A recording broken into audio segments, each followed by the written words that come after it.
Well. Once again, welcome back to the Dating While Adulting podcast. I am Michael Thomas. Thank you all for coming back again.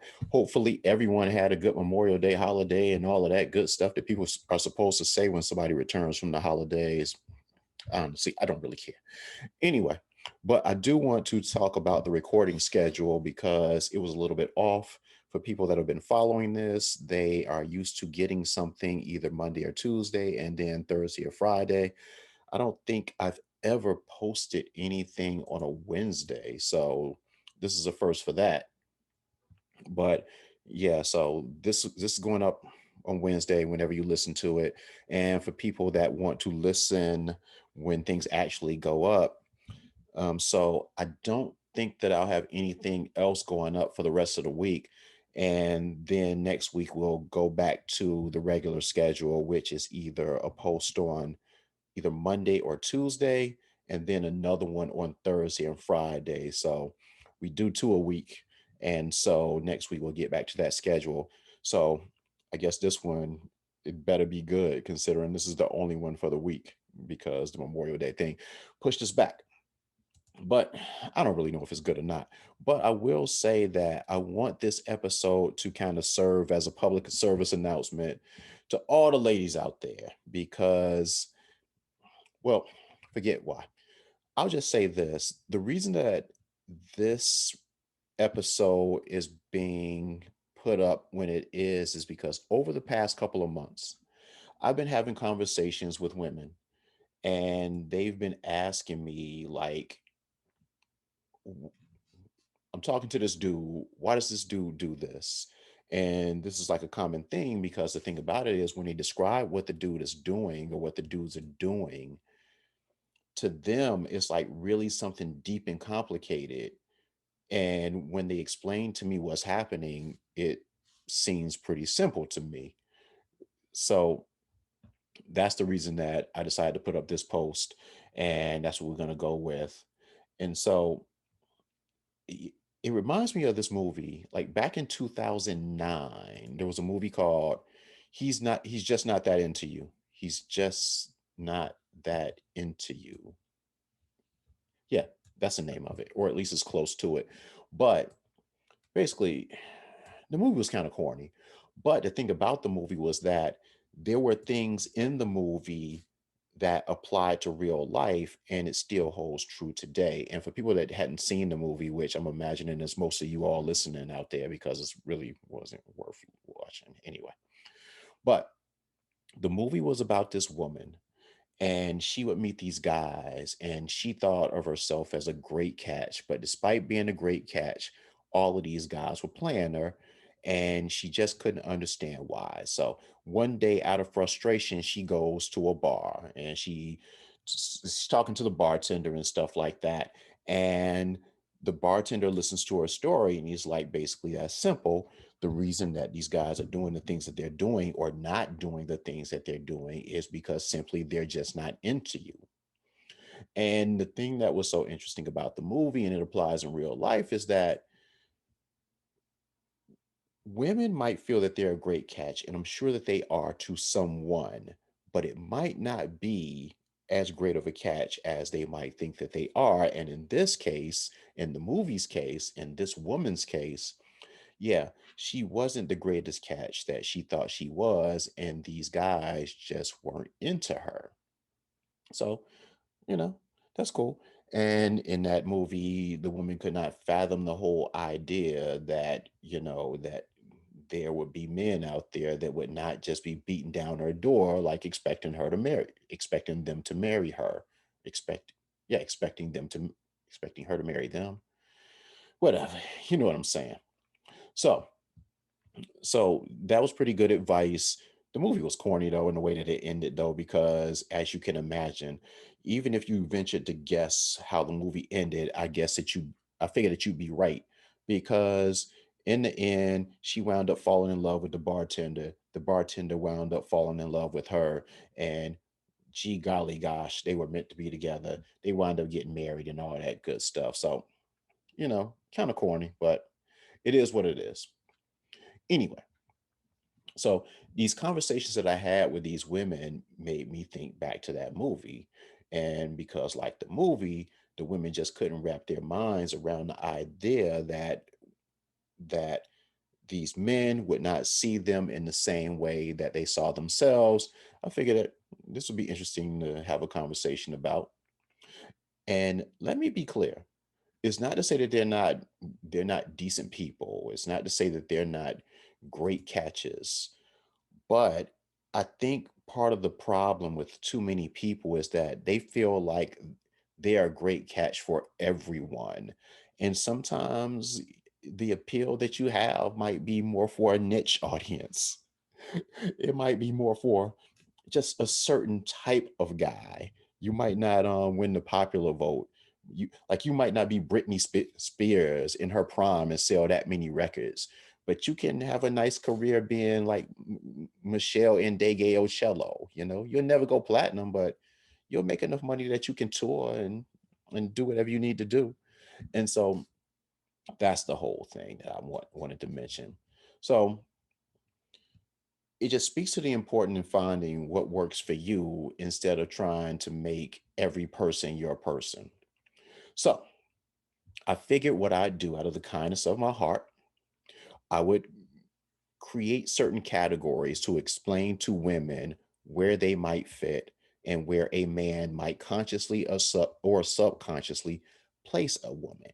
Now, before I get into these categories, I'll say that somebody can place somebody in one of these categories like the minute on based on the first conversation. I've had women tell me that they've met men that have told them on the first conversation that I'm going to marry you. And I've actually heard and read stories about dudes saying that to women and it actually happened. I, for the women that I've spoken to that have heard that to them, they said it just came off as creepy and it made them run away. But I have heard people say that that stuff works. And shout out to the guys who can know that quickly that that woman is the woman for them that they want to marry. Now, I will say, as for myself, I have been in situations where I've met a woman and I've come away from that conversation or that initial meeting saying, I think she's the one. Now, with that said, considering that I've never been married, it's I guess that proves that my radar isn't necessarily the best. And I guess that means that, yeah, I need to further calibrate that when I'm assessing like what a woman is and what a woman will be and all of that. But that's not the point. The point in all of that is that sometimes guys will know from that first initial meeting, that first initial conversation. And then other times it might take guys a little while to kind of like figure out what category that woman is in. But with that said, I'm going to help. Oh, one more thing. Or in Reggie's case, going back to the episode that we recorded about chemistry a few months ago, Reggie was like, I can walk into a room and feel a woman's energy from across the room, and then I'll know what category she's in. Of course, we argued back and forth about that for 45 minutes. I thought that was BS. But for all you people that believe in chemistry, hey, maybe you can. Maybe you can't just look at a woman and just say, wow, that's going to be my wife. And it doesn't have anything to do with being attractive. But I don't want to go back down that road again. So I'll just get back into the four categories. I came up with four.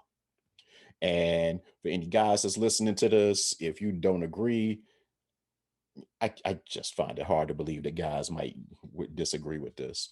But anyway, the first category is the marriage category. That is the top of the food chain. And unfortunately, that's where a lot of women feel like they belong when maybe they don't. Now, in the marriage category, basically, for the most part, what a guy sees is that either a woman possesses the majority of things that they want in a woman, or the woman possesses the most important things that that man might want in a woman. So if a man has a list and he has 10 things on that list, if she, he might put her in a marriage category if she has 8 of those 10 things. Or a guy might put a woman in the marriage category if she possesses 4 of those 10 things, but it's the 4 most important things that he wants in a woman. So either or. And there might be other reasons why a guy might put a woman in a marriage category and think that, yeah, she's the one for me. But, you know, there's a reason, and that's the first category.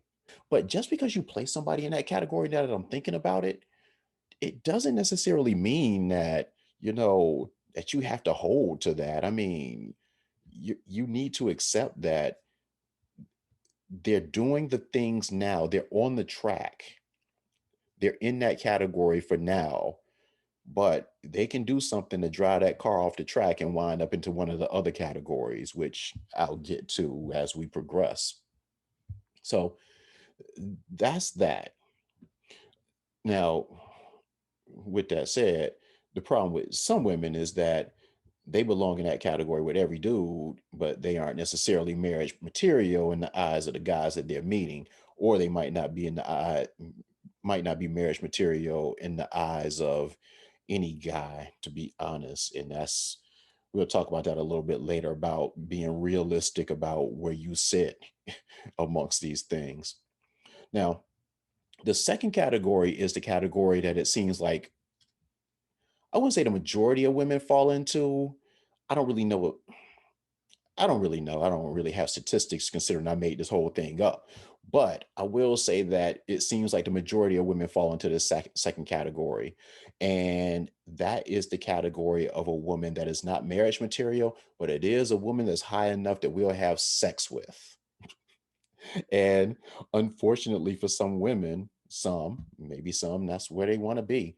That's as high as you'll go. You'll never, ever, ever, ever, ever, ever be marriage material for that particular guy.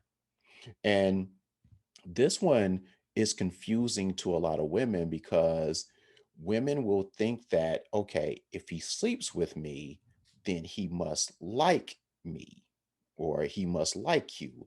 And while that's true, he does like you to some extent, but he doesn't like you enough to put you into the marriage category. So that's the difference. The other thing is that a woman will say, well, obviously he's attractive to me. He's attracted to me because he's sleeping with me. That is true also to a certain extent because you can be, well, there are degrees of attractiveness. And there is nighttime attractiveness and there is daytime attractiveness. And the two shouldn't be confused. The nighttime attractiveness is that, okay, she looks good enough to me that when naked and I'm horny, she is something to do, as crass as that might sound. Daytime attractiveness is that, okay, after we're done doing what we do, then I want to go out with her during the day. It's funny because I have a friend, uh, and he'll kill me for saying this, but I'm not gonna say his name, so it's all good. But that is the way that he used to categorize women. He didn't necessarily say it in that way, but there would be women that he would only see at night. He would only call them to come over and do the Netflix and chill. That was his move. And even if they hinted at like going out during the day, he'd be like, nah, that's not going to happen. Now, from the woman's perspective, the woman was like, well, okay, it might show that he's trifling or whatever, but it shows that at least he's into me somewhat. When it's like, honestly, he's not into you. You're basically, unfortunately, I hate to put it like this, you're just a receptacle. I'm sorry. So he finds you attractive enough, but not attractive enough to like be around his friends. I remember I happened to be over at his house and she showed up, and he had been messing with this woman for like months, and he hadn't even mentioned her to me. And she just came over out of the blue, which made him mad because she came over unannounced, to give him a gift. And when she left, I was like, "Who is that?" And he explained to me what it was and stuff like that. So it was obvious by the fact that she was giving him a gift that she was into him, but he wasn't into her. And all she was just somebody to have sex with. But in her mind, I would imagine, because I never spoke to her, but I would imagine that in her mind, she was thinking that there was a way that she could have made it to the first category, and she never did. Another example of that, the difference in attractiveness, and people falling into that second category. There's a show called Married at First Sight that I've referenced that a lot of people watch. And without getting to the details, it's like basically, these experts, therapists, they take random people and they match them up, get them, make sure they have them get married on the first date, and then try to live their married lives and get to know each other while being married. So they matched up this one couple, and the dude made it clear that he wasn't physically attracted to the woman that he was matched up with, yet and still he had sex with her. And that made her think that maybe they were developing some kind of connection, when he made it clear in the most crass way that he was really only interested in having sex with her. He wasn't attracted to her enough to do anything else with her other than have sex.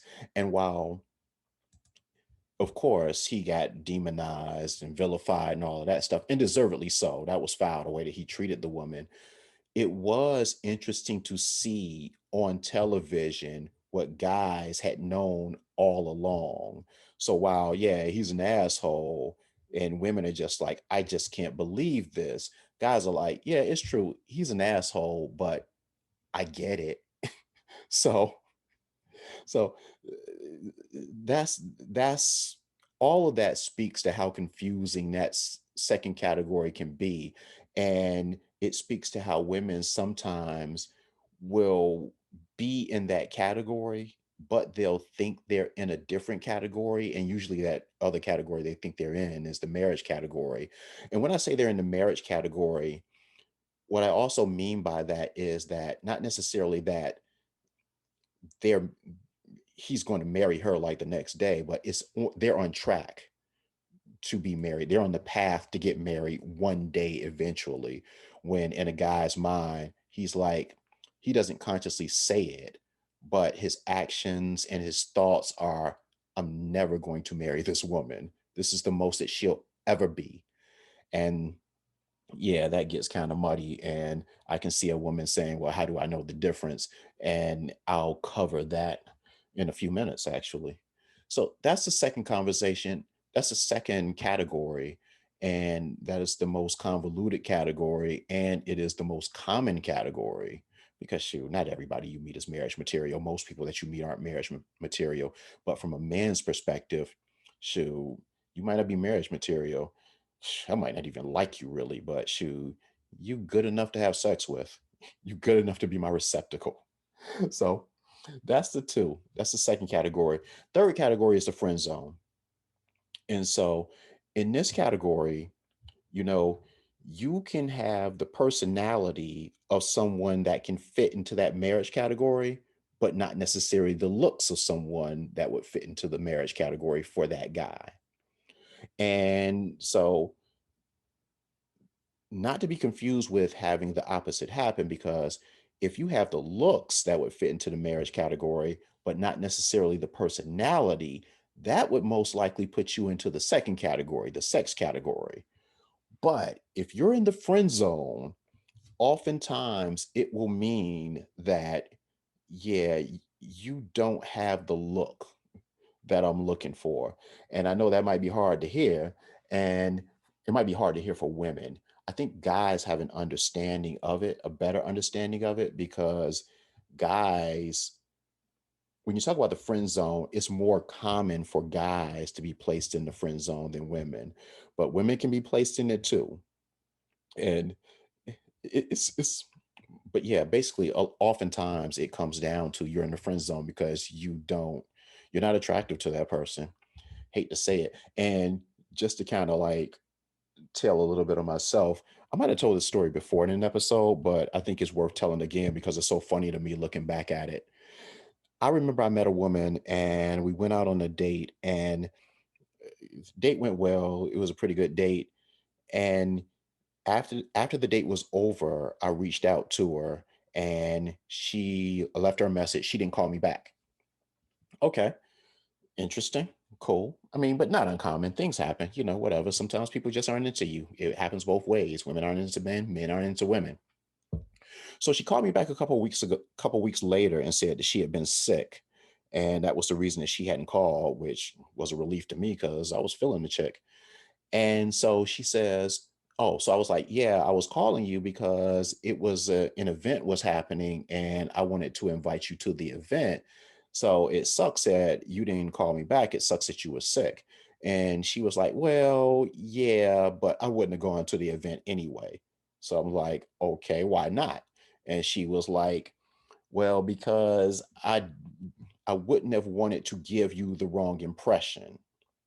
So basically, this was the start of her putting me in the friend zone. So I'm like, "Oh, why not?" And then she went into the story that most people like go into, where it's like, "I think you're a great person and all of this stuff, but I just don't really know if we're really compatible like that and all of that." So, but she was like, "I really do like you as a friend. I really do want to keep our friendship going." Now, for people who've also listened to this podcast for since the beginning, we've been on for 6, 7 months now. I've made it clear that I do not do the friend zone. The friend zone is not something that works for me. And I will readily tell a woman that if I'm attracted to her, I cannot be your friend like that because I do not want to fulfill the obligations of being your friend or being in the friend zone. So I don't play that. And over the course of the next month, she would call me consistently and just like try to have conversations with me. And I would always be like, "Okay, I'm kind of confused. Why are you calling me?" And she was like, "Well, because I really like your friendship. I really like our conversations." And I would just be like, "But I don't do the friend zone. I told you that. So I don't really understand why we are having this conversation." And over that month, she would keep calling. It was like she was trying to court me, but she didn't want to be with me. And so I tell that story because the same way that I tell women that they might be in the friend zone because that dude doesn't find you attractive, I just want to say it happens both ways.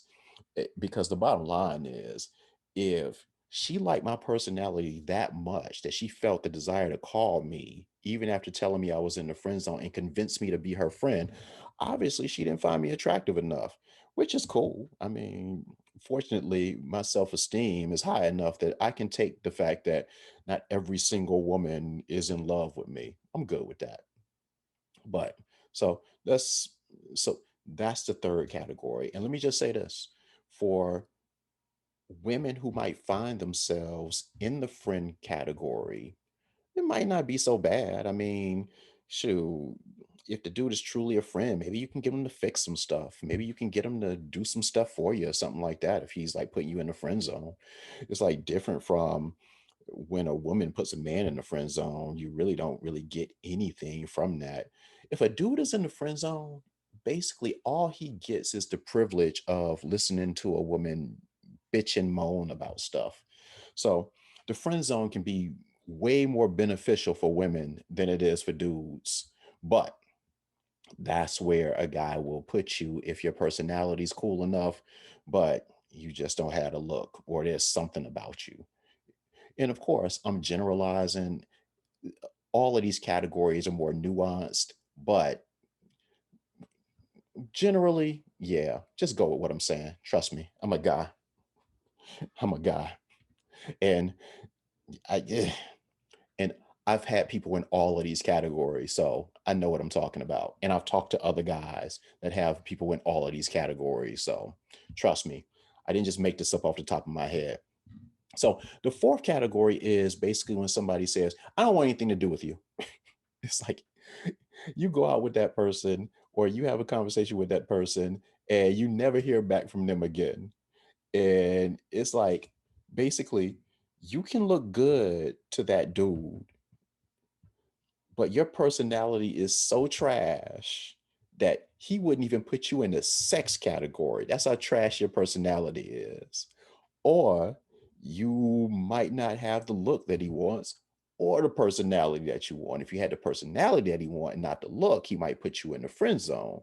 But if you're lacking on both, if you have no personality or if you have a bad personality and you're not the best looking to him, then yeah, you just in that category where it's like the black hole. It's like, and that's probably for the better if he sees your personality as trash and he doesn't see you as attractive.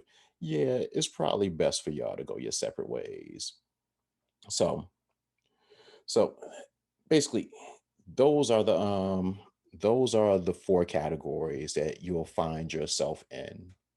And one issue with the whole system is a man won't usually tell a woman what category that she's in. And these are, to me, is for an obvious reason. One, like I pointed to in the marriage category, oftentimes if a man tells a woman, You're going to be my wife, while it's romantic on TV shows, a lot of women find that creepy and cause them to run away. So that's why a guy won't tell her she's in that category. As far as the sex category, that's of course a little bit more nuanced because, like I said before, well, I didn't say this before, I'm about to say it now though. If women talk about they want honesty, and I am not saying it like they don't really want honesty, but for a guy, being honest with them won't always yield the results that they want. So a woman will say, I want a man to be honest and tell me if he just wants to have sex with me, tell me. And then they'll say, because that might be all that I want too. While that might be true, for the most part, if you meet a woman and tell her, yo, I just want to have sex, they are going to be like, no. Now, if you're famous or if you have a lot of money that you flaunt, then you might have better success. But I found that it seems that the success rate for someone being completely honest about just wanting to have sex with a woman, it increases with the more celebrity or money that you have. Just an average dude working a 9 to 5, that yeah, that's not necessarily going to work as well for that dude. Now, it's not to say it won't work, but it's not going to work as well. So, yeah, so that's why a guy won't necessarily tell the truth about that.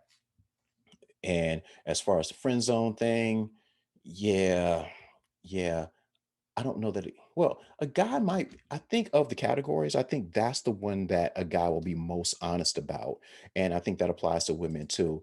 If somebody's not into you like that, but they want to be your friend, that seems easier for someone to tell another person as opposed to the other two categories, the marriage and the sex category, where it's like if you tell the truth in those two, you might find yourself in more trouble than by telling somebody that you just want to be a friend. And I think partially it's because when you tell somebody that they're in the friend zone, a lot of people believe that that's like a category that you can climb your way out of eventually.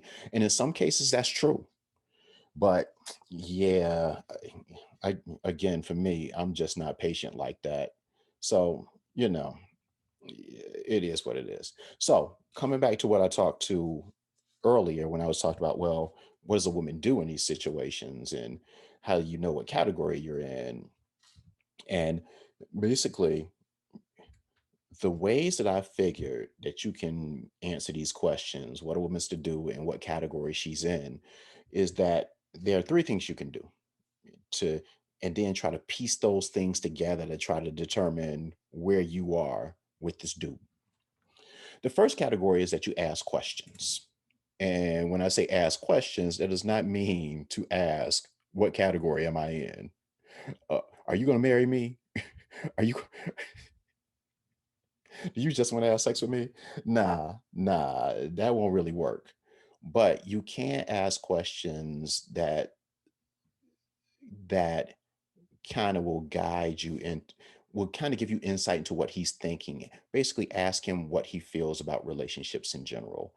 And you can also ask him, okay, something like, okay, how do you know when you found something real? What are the qualities that you look for that won't necessarily say make them marriage material, or you can say what makes them marriage material? Asking that question is a good way of finding things out without saying directly, well, do you want to get married? Or anything like that. Because if you ask a man about marriage, sometimes it'll make him run away or whatever. And if he runs away that and you want to be married, then that's probably a good thing. So the first thing is to ask questions. The second thing is to make your requirements or demands known. And when I say demands, I'm not necessarily talking about deal breakers because I think that's kind of harsh. But demands are simple as, yo, if you say you're going to call me on Tuesday, call me on Tuesday. Those are the things that if he does and does consistently will give you better insight into what he thinks of you. If you express a concern that you have with something that he's doing, a big way that you can tell where you fit and what category you fit is how he responds to it. If if you go out on a date with a dude and he doesn't call you back for 2 weeks, and he doesn't call you for 2 weeks, and then you have a conversation with the dude. Well, if he doesn't call you for 2 weeks, then that probably tells you a lot about where you stand. But when he does call you and you talk to him, you say, yo, um, that doesn't work for me. If you want anything with me, you need to be more consistent and you need to call me when you say you're going to call me. And it can't be 2 week gaps in between the times that you call. And if he changes his behavior, that'll give you some insight into how he feels about you and what category that you might be in. So, those kinds of things are pretty important. And everybody has a standard about what they'll accept and what they won't. Again, not necessarily talking about deal breakers, but just things that you would want in someone that you would want to build a long term future with. And me and Reggie always used to joke about putting the toilet seat down and all of that. But that's some real stuff. If the toilet seat is a thing to you and you mention to that dude, I really would appreciate it if you put the toilet seat down, and he didn't do it, that might speak to what category you're in. So if a guy really wants to be with you, he's going to do things that you ask him to do. Now, there's a fine line between, asking him to do things and nagging him to death about doing things. And that's the other thing I want to get into is, and I'll be brief on this. This is just a point I want to make. And I might do a whole, I don't know. But, well, yeah, basically, if you ask him to do something, or if you complain about something that he's not doing and he doesn't do it, accept that as for what it is. Don't ask him 50 times to do it and then get mad at him every time he doesn't do it. He's either choosing to do it or not to do it. Now, that's not to say that he won't forget from time to time. There might be a training process that needs to go along with it. But there's a difference in asking someone to do something and his responding, oh, shoot, my fault. I forgot about it. I'm sorry. And his saying, man, you're tripping. Why you always bitching about this and all of that stuff? So that kind of tells you what you need to know. So those are two things. One, ask questions. Two, make demands and see how he responds to those. Those two things to give you ideas of what categories that you're in. And the third thing is, and this is the one that's hardest for women that I talk to hear. You need to be honest and introspective about who you are. A lot of women that I meet, they want to get married, but they are not marriage material at all. It's like their lives are in shambles. They're in debt. They they have drama all the time, and uh, yeah, they're in debt. They have drama all the time. It's always something going on, things that will impact the guy. So if you have drama all the time, the first thing a woman will say is, "Well, that's not his business." But if you're complaining to him all the time, or if you're in a bad mood when you're with him because of the drama that doesn't quote unquote have anything to do with him, it's like still that's not going to make a man say, "Yeah, I want to marry that." So, and I mentioned the debt thing. It was the first thing that came off the top of my head. But if you are in tons of debt and stuff like that, it's like that's not something that's going to appeal to a dude and say, "Yo, I want to marry that woman." So those are the types of things that you need to think about. Is your house clean? And then I know that I mention this often and I've gotten a lot of feedback about it, negative. But again, how you looking? It's like physically, how you looking? Have you lost that COVID weight yet? I say this and women refuse to accept it for whatever reason, but when it comes down to it, yo, guys react based on what they see with their eyes first. You can't see a beautiful personality from across the room, but you can see how that person looks in that dress. You can see if they're taking care of themselves and just saying that, yo, I'm just getting older, so this is me, and body positivity and all of that stuff. That is great in terms of self esteem. But when it comes to these categories that you want to be put in, specifically if you want to be put in that marriage category, then that is something you need to take a hard, honest look at yourself and say, yo, am I marriage material? You know, I might I might think of myself as being marriage material because I see myself as a quote unquote good person, which seems to be the phrase that everybody wants to use. But your life doesn't necessarily say that you are marriage material. If I'm a guy, and I am a guy, I'm not looking to meet somebody and get into something where I have to do more work on top of the work that I have to do on myself. You know, I am presenting myself as my best self that I can be, understanding that I need to improve on some things. I'm not coming at you saying, well, I have a whole lot of drama. I have a whole lot of outside stuff that's going on. I got a whole lot of family this, I got a whole lot of that. And on top of it, shoot, I've gained 30 pounds in the past year, or I've gained 40 pounds over the past 10 years. That's not, it's like as harsh as it seems, that's not appealing to dudes. And if you say, well, I got a dude, yeah, you have to honestly ask, based on what you're bringing to the table, does that dude have you in that category? Because you're gonna be the one that's gonna be like with that dude. And I'm speaking specifically about a friend that I used to know, who used to get mad at me when I used to tell her these things. And this was a long time ago. She was with a dude for 20 years that refused to marry her. And she just felt like eventually he's gonna do it. Eventually he's gonna do it. Eventually he's gonna do it. He never did it. And eventually, after 20 or so years, she wound up leaving dude and wound up getting with somebody who did marry her. So it's like, yeah, you have to be realistic and do an honest assessment of yourself and make a determination as to what category you belong in.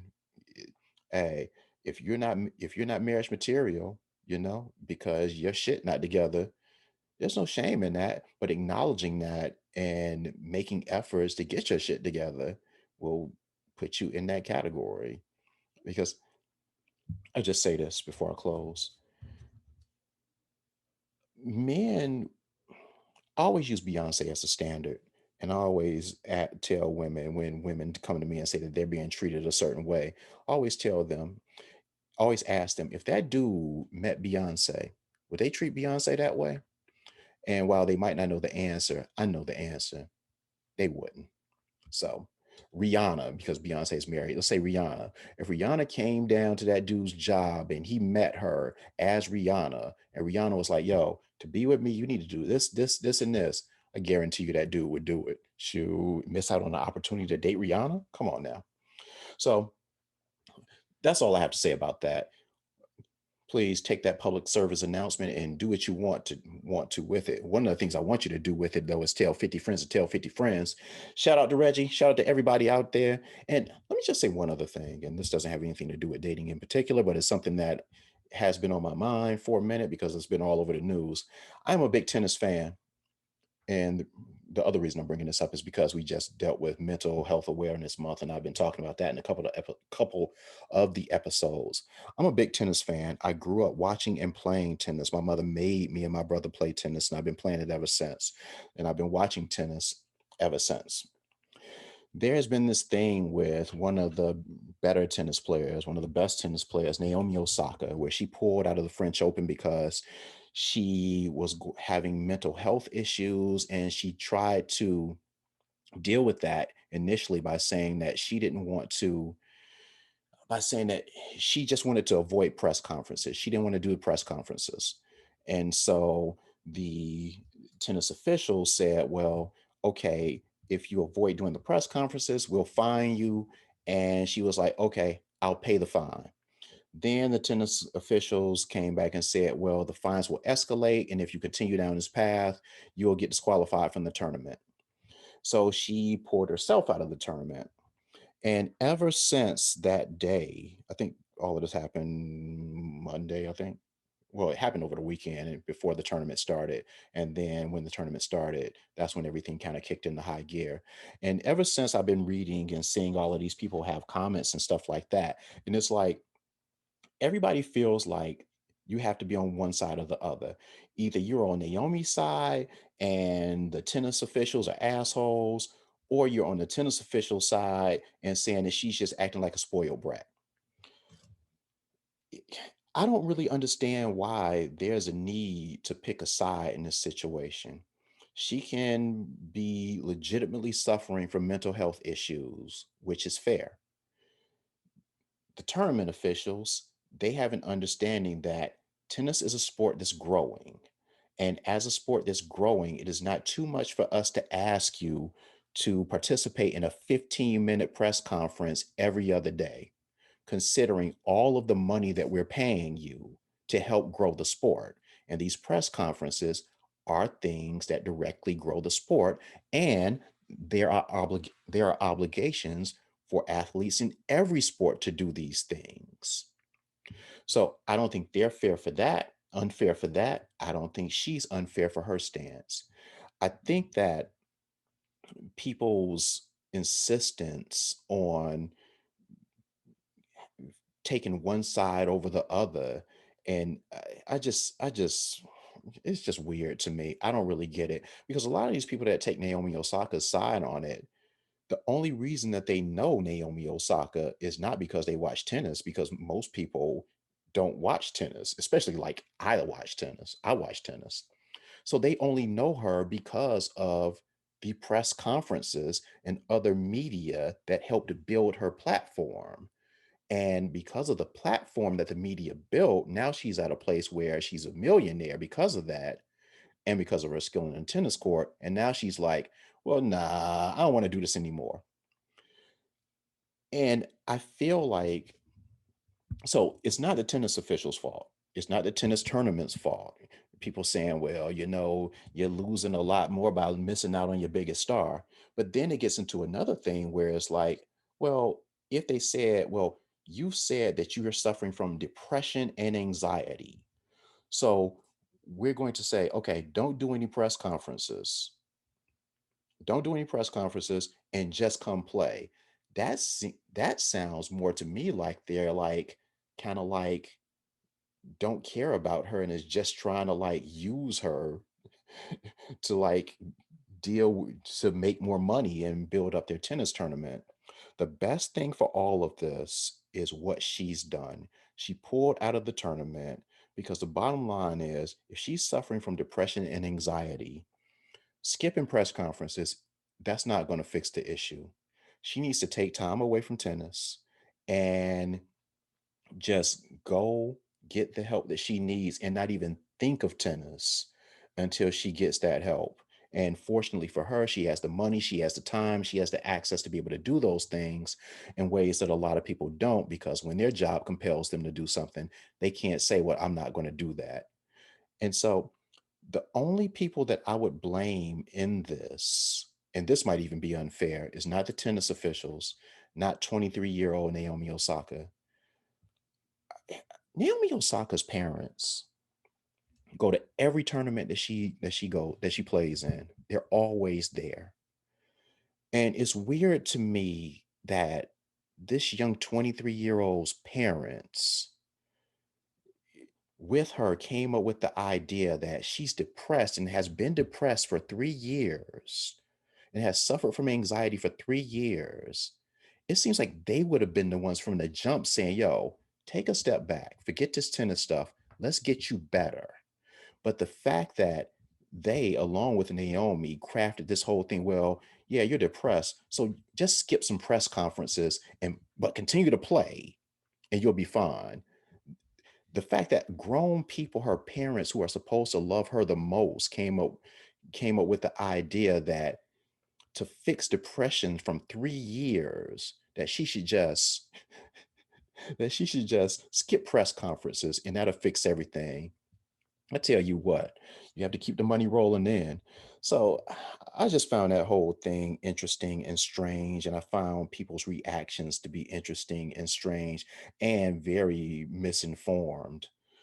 But I know it's not Mental Health Awareness Month anymore, but still continuing this over into June, still it's important to talk about specifically with something that's so important on such a high platform that it touches a lot of people that don't even watch tennis, that don't even really know her.